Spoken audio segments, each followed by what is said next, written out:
Est-ce que tu utilises l'intelligence artificielle avec ton contenu? Si ce n'est pas encore le cas, il se pourrait que tu changes d'avis après cet épisode.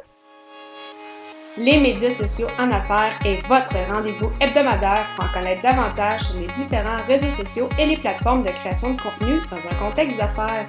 Chaque semaine, je, Amélie Delebel, répondrai à une question thématique qui vous permettra d'appliquer concrètement ces conseils pour votre entreprise. C'est parti! Salut et bienvenue sur les médias sociaux en affaires, épisode 165. Alors qu'aujourd'hui, je réponds à la question « L'intelligence artificielle alliée ou concurrent pour les créateurs de contenu ?» Alors, c'est un sujet que je voulais aborder avec toi depuis les dernières semaines.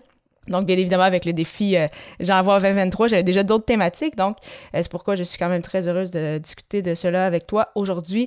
Donc, d'entrée de jeu, je veux juste spécifier que je ne suis pas une experte en intelligence artificielle, mais comme plusieurs, probablement que c'est ton cas aussi, je trouve ça quand même intéressant de voir justement cette technologie-là et essayer de comprendre un peu les impacts que ça pourrait avoir pour, oui, les créateurs de contenu, mais également les copywriters, ceux qui font de la rédaction persuasive, la rédaction web, etc. Parce que plusieurs personnes pensent que des outils justement comme ChatGPT ou autres vont en fait remplacer ces personnes-là. De mon côté, j'aime mieux voir vraiment l'IA, donc l'intelligence artificielle, comme un outil pour aider les créateurs de contenu. Donc, bien évidemment, des essais que j'ai faits, ce n'est pas une technologie parfaite, donc rien n'est parfait, mais vraiment, je trouve ça quand même super intéressant pour, en fait, nous inspirer, nous aider à trouver des idées, nous aider justement à trouver des titres, peut-être des angles pour faire des pièces de contenu auxquelles on n'avait pas pensé. Alors que je sais que c'est quand même un point qui revient souvent, là. J'ai souvent des personnes qui me viennent en mentionnant « Ah, je sais pas comment tu fais pour avoir trouvé des idées pour faire au-dessus de 150 épisodes. » Il y en a qui ont peur parfois après une vingtaine d'épisodes ou après une vingtaine d'articles de dire « Ah, mais je ne sais pas trop justement de quelle façon amener mon sujet ou je sais pas trop comment trouver des bons titres. » À ce niveau-là, vraiment, des outils d'intelligence artificielle peuvent être très, très utiles. Et justement, celui que j'utilise est celui que plusieurs d'entre vous avaient déjà entendu, donc soit ChatGPT, donc qui est, c'est ça, très, très populaire. Parfois, même si on ne peut pas aller sur le site, en tout cas pour le moment, au moment où j'enregistre cet épisode, puisque il est souvent à max capacité, donc plus personne ne peut faire des demandes parce qu'il y en a trop et le site a de la misère à gérer le tout. Et c'est pourquoi, fort probablement, en fait, une option payante va arriver pour utiliser cet outil-là. Donc, de mon côté, j'utilise ça sur ordinateur. Je sais qu'il y a également plusieurs applications mobiles aussi d'intelligence artificielle qui peuvent vous aider avec ça. Et pour le sujet, en fait, de cet épisode, je m'étais dit, je vais essayer justement de trouver différents titres pour cet épisode-ci, voir qu'est-ce que ChatGPT va me proposer. Et en fait, je vais vous mettre justement le lien dans les notes d'épisode pour vous connecter, en fait. Soit vous connecter si vous avez déjà un compte, soit justement le lien pour créer votre compte et après ça, pouvoir essayer cette application-là. Et de mon côté, donc c'est ça, mon premier titre en fait que j'avais proposé, c'était doit-on se servir de l'intelligence artificielle avec sa création de contenu? Et je voulais voir justement quelle autre proposition qu'elle allait me donner en lien avec ce titre-là. Et en voici quelques-uns. Donc, intelligence artificielle et création de contenu, quelles opportunités? La création de contenu assistée par l'intelligence artificielle, les avantages et les risques. L'intelligence artificielle, une aide précieuse pour la création de contenu ou un danger pour l'originalité. Et finalement, le dernier, donc l'intelligence artificielle et la création de contenu, comment optimiser leur collaboration. Donc, je trouve ça quand même vraiment fascinant parce que les titres sont super intéressants. Ça aurait pu, en fait, tous être des titres que j'aurais pu utiliser pour cet épisode-ci.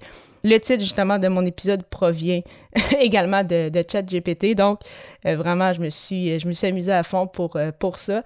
Donc, dans des épisodes passés, des fois, je vous proposais justement de marquer certains mots-clés sur Google pour voir qu'est-ce que les gens utilisent comme terme ou qu'est-ce qu'ils se posent comme question, mais clairement qu'un outil comme justement ChatGPT va pouvoir également vous aider pour trouver des angles, trouver les titres, savoir quel sujet aborder selon votre thématique. Vraiment, c'est assez incroyable et ça, j'ai vraiment utilisé que la base parce que vraiment, les limites sont assez incroyables. Donc, encore une fois, ce n'est pas une Bible officielle. Je veux dire, ce n'est pas... il n'a pas nécessairement raison pour absolument tout.